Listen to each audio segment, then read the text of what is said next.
तो गैरसमज आहे, लोकांचा गैरसमज आहे. इनफॅक्ट गोव्याला व्हेज जेवण सुद्धा इतकं सुंदर असतं. चण्याचा रोस, चण्याचा तोंडाक, तोंडाक तोंडाक तोंडाक म्हणजे तोंडाला लावायचं असं त्याचं आहे. पण ते तोंडाक म्हणजे मसाल्याचं. अच्छा.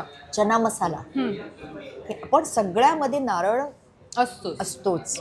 म्हणजे ते असं पट्टीत नॉर्मली असतं ना, कोकणाच्या त्या पट्टीमध्ये नॉर्मली आपण नारळ हो, वापरतो. नारळ पाहिजेच, त्याच्याशिवाय नाहीच.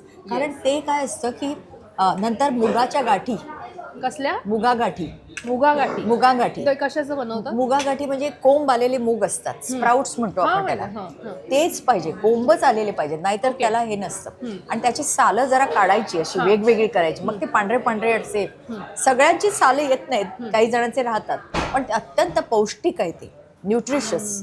आणि त्याच्यात ते एक तर कांद्याच्या पण होतात आणि एक हे घालून, करीपत्ता घालून. ते मग शिवराक. शिवराक म्हणजे व्हेज.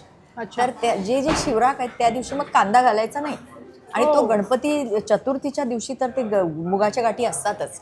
मग सार म्हणजे काय, टोमॅटोचा सूप. तो एक सूप सारखं ते प्रकार, तो सार, तो ह्याच्यावर भातावर घालतात आणि अगदी भुरकावून असं ते वरपा.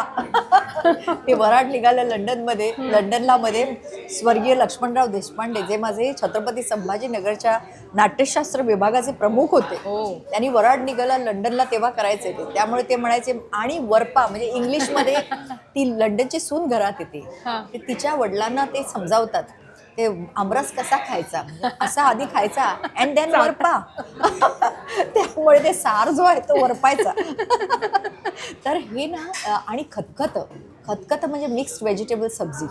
त्याच्यात ना सगळं म्हणजे कंदमुळापासून भेंडी, केळं म्हणजे हे कच्चं केळ, नंतर फरसबी, सगळे व्हेज त्याच्यात घालायचे. आणि त्याच्यात थोडासा त्रिफळ हा एक महत्वाचा भाग आहे आमच्या खाद्य संस्कृतीमधला.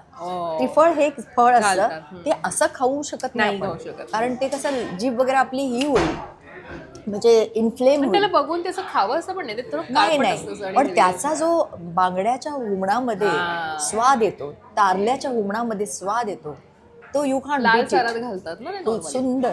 हो, तर त्यामुळे व्हेज सुद्धा फूड तिथे खूप चांगलं आहे. हे खतखता वगैरे प्रकार इथे नाहीच आहे.